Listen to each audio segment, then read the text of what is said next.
తాగితే తప్పేంటి? సీతామహాలక్ష్మి మోసం చేసింది కాబట్టి తాగాడు. అసలు ఏ ఇంటిలో తాగితే అన్ని మర్చిపోయేవాడివి. నేను కూడా నిన్ను మర్చిపోయేవాళ్ళం. చాలా డిసప్పాయింట్ చేసావు కోటి.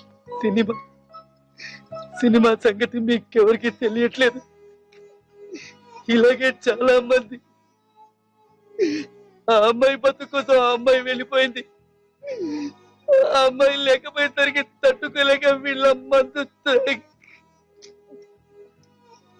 పెద్ద హీరో